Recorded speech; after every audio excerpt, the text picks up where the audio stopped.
ia lo suafa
Ele suafa manu malo le tātou li o Yesu Kiriso o te whaatalo whaatuai mele nganga whaaloalo.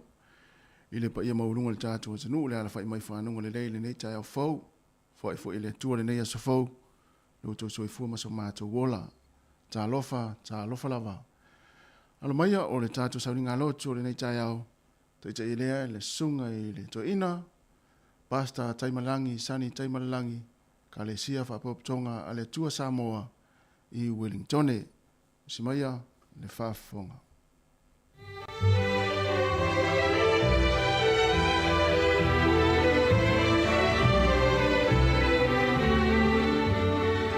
Wapa malo Yesu Kiriso lo tato li mal faola ia o te fatalo fatua i le nita yao i le malei fua mai o le tato watunu malo le soifua maua ma le langi ma tai le tua wa tato maua mai foi le nei aso e fa popo yaso le ola ai o mai le tato tapu yatu le tua o tala mai le langi le mamalu le tua o fa dia foi le vani manimo le ngaluenga ona ao o lota watu le upu le tasi aso i le tasi aso lo fai lo foi le poto e le tasipo i le tasipo. E le aisenga ngana, e le ai foi ni upu, e le la ngona o latou leo. Wo atu lo latou leo i le lalo langi malava, Ala tau upu I tulu inga o le atu lau lau. Ua na tu iai le fale ie mo le la. Tātou tatalo. Mātou ia la o fiolo mātou tamai le neitai au fōu. Whaafitai ua malefu a mailo watu nuu. I whaanguna le lei. Whaafitai lau leo leonga le pōu mabae. Mātou vai a fōi ua. Oso mai le la ua malama ina. Le whonga ele ia o whailonga ia o lo walofa tu noa. Malo walofa tu mau ia te mātou. Wala watu le neita eao. Ta si mai a mātou tapua iatu ia te oe. Ina ia maua sovi inga I le neita eao. Ai tu mau lo mātou whata wa o no Yesu wa mātou wole me wala wai. Amen. O le pese o saunia.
Hey,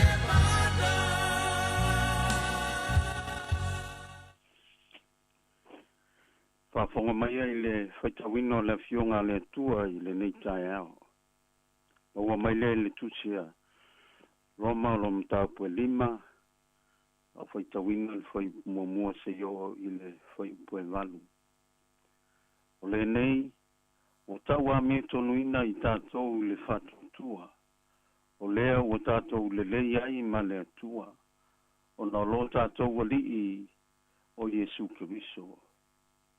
O ia foi o tātou maua ai le taitainga i le nei alofa tunoa.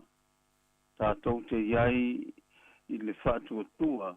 O loo mita foi tātou ma le wha moe i le manuia mai le atua. E le ngata foi lea a ua tātou mita foi pua ngā. Ina ua tātou loa o pua ngā e tupu ai le ono sai. O le ono sai e tupu ai le mautinoa. O le mautinoa e tupu ai le wha moe. O le wha moe foi e le mai. A wā ua wha malingi mai le alofa o le tua i o tātou loto e le nganga pa ia ua fōa ina mai i a te tātou. A wā na maliu ke riso i o na poa e te tawai. Ina o vai pēr i tātou o le sui o ia o e wha le matau. A wā e toi ina le mawhai o na oti se tasi e sui ai le uami o tonu. A le uanga le lei a tonu pe whamalosi se tasi o na oti e sui ai o ia. Ua whaali tino ina mai e le atua lona lava alofa i a te i tātou. Ina ua maliu ke riso masui o i tātou. A o tātou wanga salapea. Tauna ia whamalamala mai le nganga o le atua. I o na tātou whaita wino lana fionga i le nei tai ao. O le tusi le nei e paulo pe o na tusi e tuai le kalesi e Roma e whodinga mai o lea ua whaailoa mai e paulo e tūlanga o le tātou o lo tātou wala wina. O le wha mai o le nei ua taua mi tonuina i tātou i le whaatuatua. O lea ua tātou le lei ai ma le atua o na o lo tātou alii o Yesu Keriso. Lona winga e whodinga mai whaafitai o na Yesu Keriso o na ia saunia le lenga. Mo i tātou malo tātou watua. O le vata puia lea, ai whaafitai i a Yesu Keriso, o ia o le alo le atua, o ia e le tutau i ai, le ngā luenga ua i whaia, o i tātou o le tātou matawhai o i lea. Ai whamai le fionga le atua, whamai, o lea ua tātou le le iai ma le atua, o na o lo tātou walii o Yesu Keriso. O ia foi ua tātou maua mai ai, e taita inga le nei alofa tu noa. Alona winga, e mauti noa lava i tātou, e le eise tātou ala whanga i le atua seivanga nā ua tātou ui atu, ia Yesu Keriso, lona ano. E ona tātou loa na fio mai, a wina mai e le atua, lona ano e, saunia le whaolatanga mo i tātou. E leo taimi le nuu o le atua sa whapeo na osi taulanga i manu. Tau mawhai e whai aise le leina le tangata ma le atua. Ai na o tātou o mai le whenganga fau. Tātou te whamai o e le ngata fo i lea.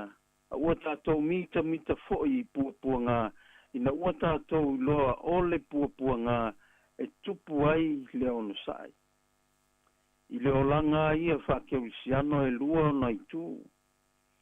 O le itu i le anganga ma le itu i le tino. E iai taimi e ona au mai e le atua ua whae ina i tātou ua whai matupu ma osi taulanga. e ala i le maliu o Iesu Keriso. Au nisi foi taimi, ia o i tātou lava o tangata ngā lulue mo le atua. Ia o le olanga ke usiano e lua o nai tu o le olanga whale anganga. Ia ma le olanga whale tino. Lo la unga wha mai ua vei tātou matupu maosi taulanga ia Iesu. Ale ngata i le ua vea foi tātou ma au auna a le ali. Tātou te whatino ai lona fina ngalo. Samoa e. Le fionga le atua i le nita e ao. U whapeo na toi fisoso ani mai a te tātou. Au tātou ngā lulu e ai te tonu le ngā luenga le atua. Au maua le tātou wāwa noa. Tātou te au nā tuai i le atua. Tātou te ngā lulu e ma le whaamaoni o le atua e sila sila i le tangata malana na whai. A whai foi ua e whaavai vai le ngā luenga le atua. Toi whaamalosi atu le fionga le atua i a te oi le neitai au. O le tātou tiu te whai lea. Tātou te ngā lulue mo le atua malona whingalo. A wā o ia lava na lofa mai i a te tātou. E ui ai na tātou wang sala. A wa ia awina mai lo nalo. O saunia le whaoletanga mo i tātou. Na ia mawhai o na toi sau whanga atu o lan tangata na whaia i ona ao. Na ia whapeo na mafuta Maria i le ola e whawawau. Kauna ia anga le lei mai le atua i le neita e ao. Fi au mga luenga, mea umo le a tātou iai le nei aso whanau ia onga mātua i te tonu whale. Ia iai le anga le lei o le atua. Le a tātou tālo. Mātou whawhtaia la o fio i le neita e au fōu. Mātou whawhtai le atua o no lau leo leonga mai le pōu mawai. Sa tofu whailo no, ma malolo. Nisi foi sa whea ngai matiu te mga luenga o le pō. Mātou whawhtai ia te oelo mātou tamā. Lei si tala vale mātou te whalongoina ua nā o le. Leo le fia ua mātou wala whai mai I whanguna le lei. Mātou vi ia la ua fio le nei tae ao. Mātou whawhtai le tua o na o lautala le lei e whamalosi ai pēr ma. Whapeo na mātou maua ai le whamalosi anga whaleanganga. Mātou te ngālulua ai pēr mo oe malo fina ngalo a wā ualata lo toe fiu mai. Mātou te tālo le nei tae au whamangia I lo watunu. Se au mga luenga whanau ia onga mai se tonu whane. Ia mataina le nei aso e la wafio. Ia iu foi le nei aso no wapo au tu maulo walofa. Mātou te tālo le tua anga le mai moi mātou le nei tae au. Tu mamaya yo mātou lunga malava. Le lofa oe le tua lo mātou tamā. Le lofa siri ese o Iesu Keriso lo mātou wali whaola. Le mawhitanga whai pēr malo wanganga paia. Nei se yo I le whawawau lava. Amen. Amen.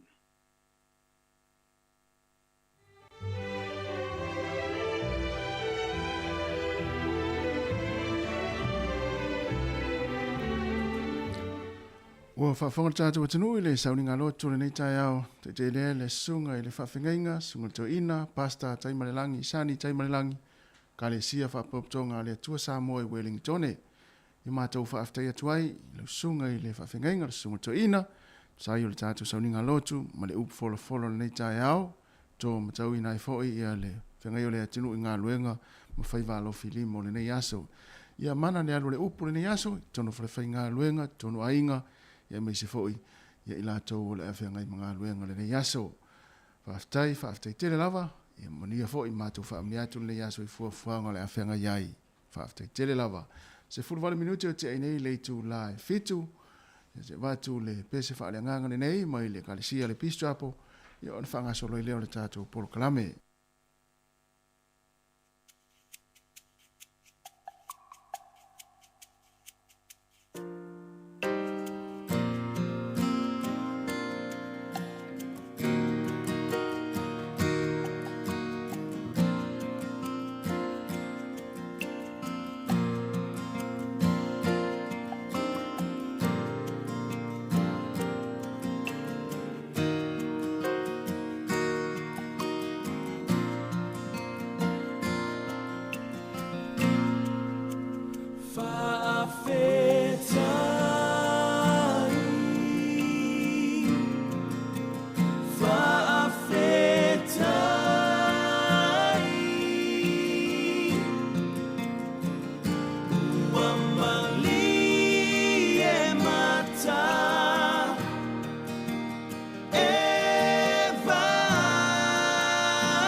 O le tautua le si ufafonga o le laumua o lo iai fo i le langolango a le New Zealand On Air.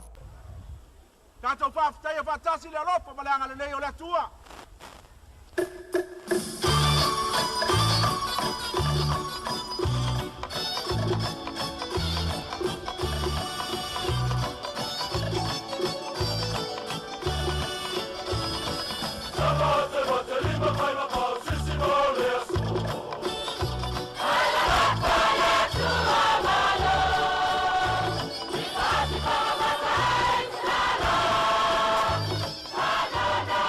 Yeah.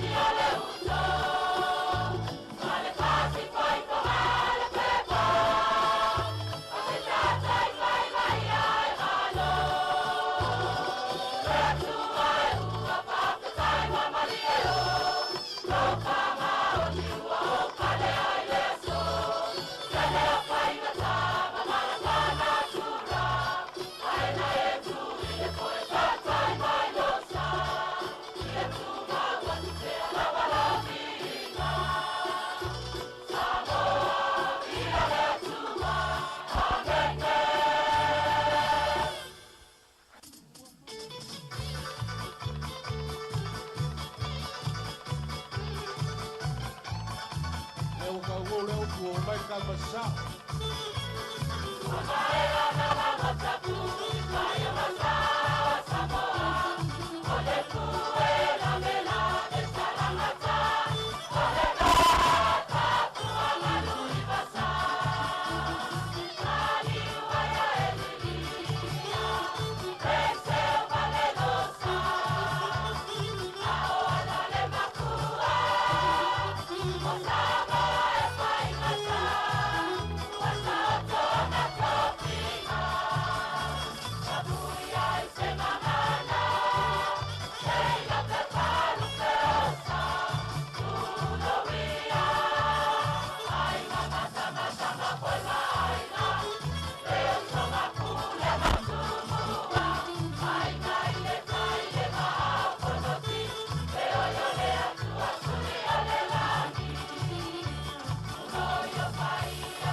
Is Auntie Tala here?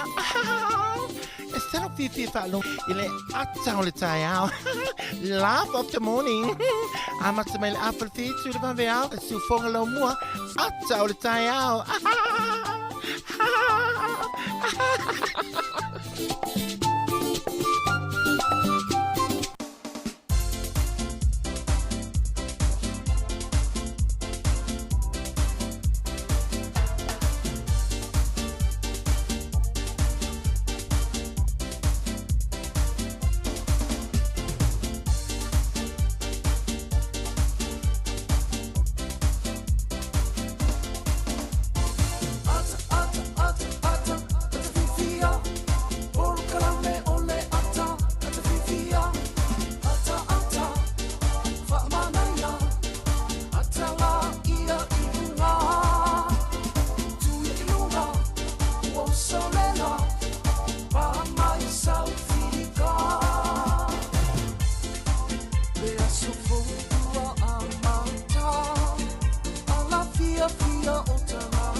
Proklame le ata le tai au, toi fa malo ma toi fa talo fa toi le tatu tinu ule le tai au fo vi le lofo le tua mo fo ile so i fu la le tatu tinu ule le tai au ma tango fie ye me se fo i se ola le fa nga luenga wa fo le tatu ma tanga e la mai le tau tua le si fo le la mua e lana ala le fa sala la le tasi ono tesi ma le tasi fa mo i fa pe fo i lungo le tatu app o lungo le tatu Facebook ye me se fo i lungo le tatu YouTube ye le o manga lu me sa tu fu le tai au malulu Talo fue, malo le su. Malo fa malo si. Ya, ora fa no tau ni le malulu tin. Ye wa su ya. Yeah. O le si va en fu ye la ngona tanga tai le malulu man ma fan fan. Yeah. Fa pe le fa malulu tanga tan po la ngona la malulu tau. Yeah, sa o le fa fongo mai le tote. Ai ona fo le sa fa timu na po. Ye na pe tau malulu le tau. Ia ngai na fainga o ia o le mai. Le New Zealand po. Tanga tau le olanga tanga. Alo, o tai. Yo, manu fa tai. Yo, fa tai fo le tua wa. Mo fo le si o ta o la vai vai. Ya wa fo le tatu ma fatanga ma tatu wa tino. Ya, fa tai la va sa le le ya o. Ai vai le fe tau ina wa so le ola. Ya. O le vave. So le. Ya le fu la tatu wa nga yo tu lo nga tono yu lai. Sa le wala sa ne. O le vai so le pe ata tu o lia tu. Yu afa fo yu lai. Afa yu lai. Va ya o le vai so muli le o ngal fa na tu o le mo lo va ya so.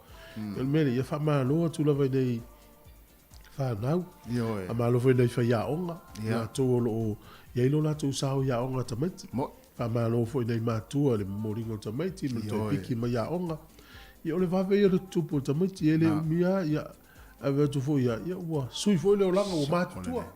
Mele ya haftai le i so i fo le fo ya tu mal malo si ma wa ya fa malo fo da unga lue yo le ta yao ya fa ta lo fa ta tu tinu ya ile suai yo lo fa la unga ta la le so se fa ta fa ta ulanga fa haftai fo i mo ta sanga mo li ta tu tinu ya fa nga fi o manga lue nga le aso mo le aso ya mi se fo ya unga na fa nau fa ta lo fa fo i ya na yo ta tu ma tua o lo fa longo mai fa fo mai tonu ainga o tonu mau tanga ngase ma mau to tanga ta matua ia po tonu fo yo ta vale na to tele le vaenga na e ki mai la to le tio ni ta yao tasi ono tesi ma le tasi fa mo o lunga fo le tatu upenga ta failangi i lunga tatu upenga ta failangi pe le tatu Facebook ma le tatu YouTube ia fa pe fo i lunga le tatu app ia na on matu fa amna tu atu ia share tatu proclame mo wai fo i ni mea nga ia te oi ia mo wai fo lo fia ia ile tatu tu le aso ma le aso ia fa pe fo le timo mo nei le lunga le YouTube ale si fonga la mo ia subscribe le tatu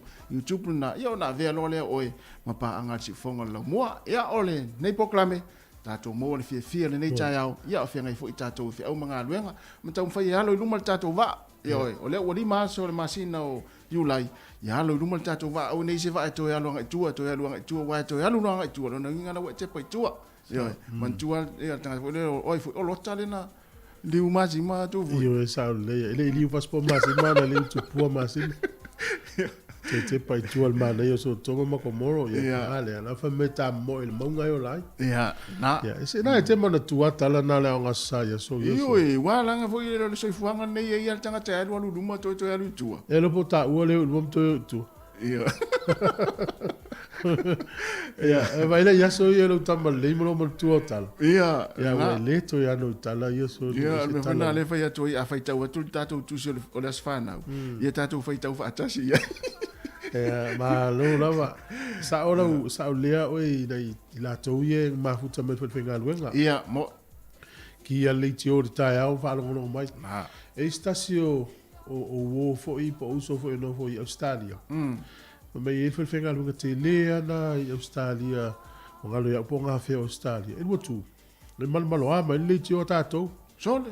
Ia ele o tele mai la to le tio ya so uma fa longo mai ai. Ia fa fonga mai la le auso na I Australia e tono la to fa finga luenga. Fatalo fatu. Ai fa mai la. Ele ma se tala le pule fa I la uli ia. O so. O le tala le pule. O le telu ai o no le finga luenga le leito e malo no si la uli Samoa. Ia, ia. E pule ala to leo la to le tio. Mana ia la ngola la fo la ole o tele ma le tai au. Ia. E tatu fa salonga ia fa talo fa tu ai fa malo atu nga lue. E wa fa longo tatu ngana inu atu nu es. Ia. E te la ngona lo fia. Na. Ya, pe te so lo ta vale ki lo ta vale fa longo ngana Samoa la mo. Te la ngona lo fia o la ngona o ma ya u pe au fa longo I le tio Samoa I tono stava. Tu sa u tatu mai atu nu ese nei fatu wai tato malo le ata u tato ngana pe tu fo na si fonga la mo yo ngana Samoa ia na wa ni fi au ta u lo mo ni tu ai e pe tato manu la ti el fa fia fa lo la ta ia ma o ina tato ia e tau la tato fa selo ia al fa ta wa ina le tato ngana e la ni tato tu mangalo ia ma se tato te no fa ke sian o nei le so ni mo you lai ni usila o nei le so fa America tu ila ma wa au vai tu nei e isa vali o si singa fu America wa nei ia amana tu ta si America ia o mo sa vali ese fu I pio sa mo fa isa vali o si singa fu ia la su ele stangata na tu mai lungo se fale ma tu lo ma ta fana me sa vali e o no so I fu ala wa ma ma lu so mo tu pula ave ferma ale su el tangata al matu al tangata le misalo mi fu valu do su ta usa tu pulanga talo faz ia tu no America pa tia le ia so le Mrs. Oiti de asa se aso ma le aso I va fa e moni le oi ta te lo fai talo fai e le no tu ta fa ma e va sa vale si nga ia le mani li o tangata to o le foi la fa manatu e territory foi ia le Samoa le Samoa ho I wa no mala tu famela tu ta wala to le fa you like ia e o tato menuia le si nga fu fa Maria America menuia le fa you like o le la to fa yo le tu no malo si America ia malo si la to tupe malo si la to vai nga au malo si la to tama ai ia vai la to lo pi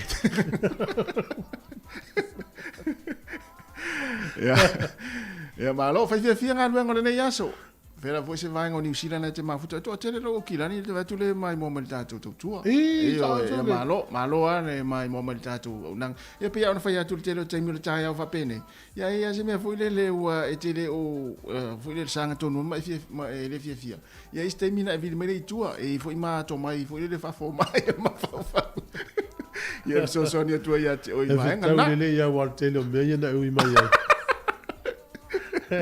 fai la so ni wa me o mai la sa wei ya malo va tai la tanta to pese ya fa so le tato programe si fo de lo mo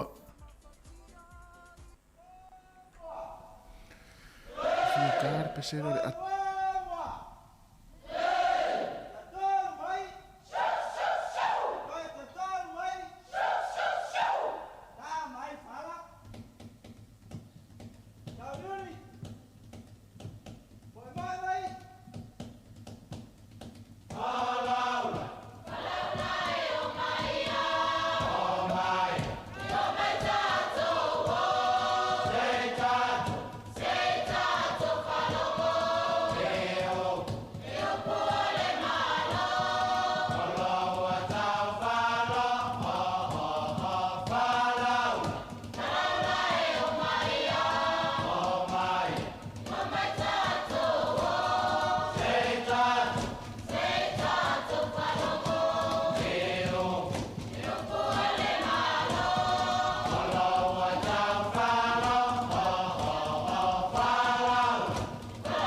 Ia whatala whatu i le tunu o le tala o le tau mo le so whamelo fiso le vai tau ina i timu le yaso.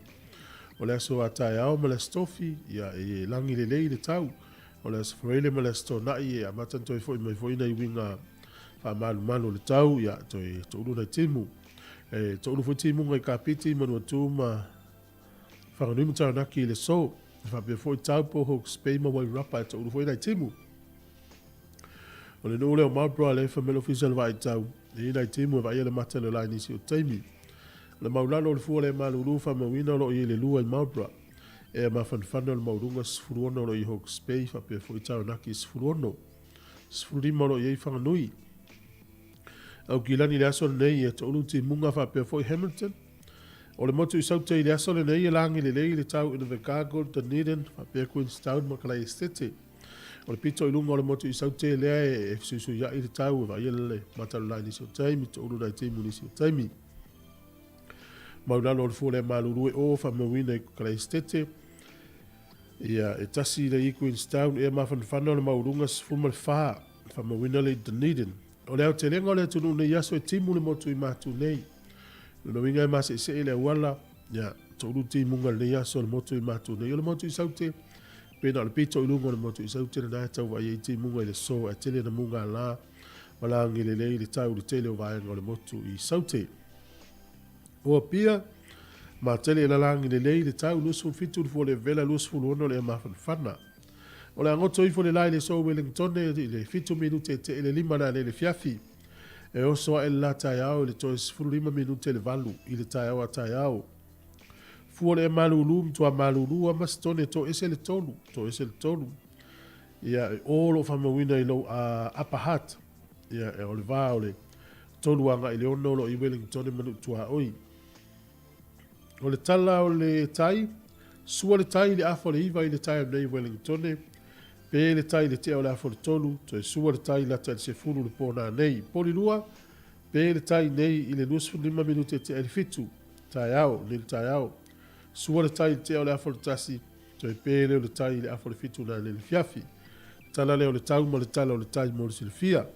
Ai mo le ula fitupe, ia o le tala sa mo le so, tala ono sifuru lua sene, tasi tala New Zealand, maula utupu sa mo e tala ono lua sene, o tupe fiti tala tolu sifuru tolu sene, tupe Australia valu sifuru iwa sene, o le tupe Amerika e ono sifuru male ono sene, tasi tala New Zealand, ia maula utupe Amerika, tupe sa moa e tala ono sifuru male lua sene, i le aso le nei, tala ono lua sene, ia fafta i lava miluia le, na foi no se le ni malo foi le alofa.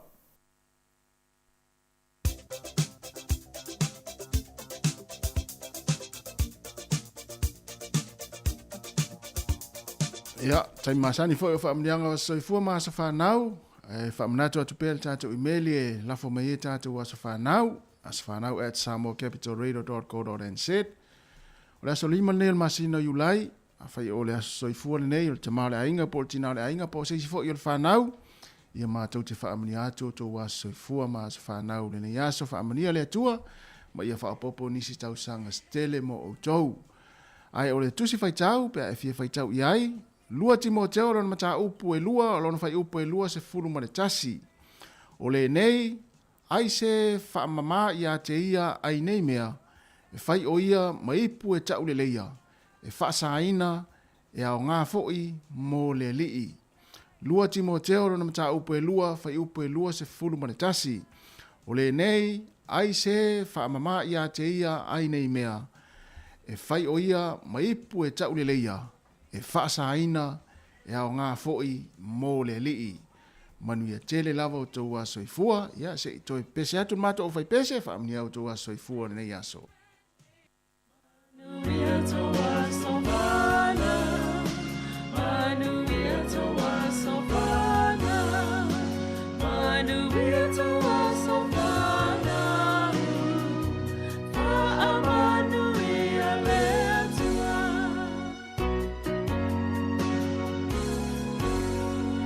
Happy birthday to you.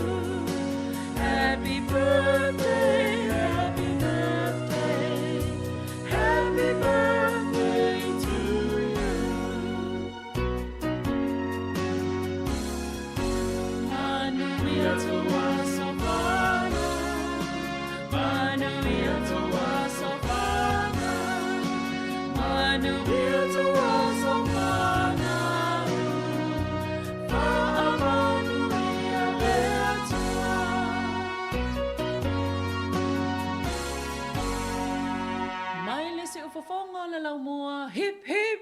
Hooray!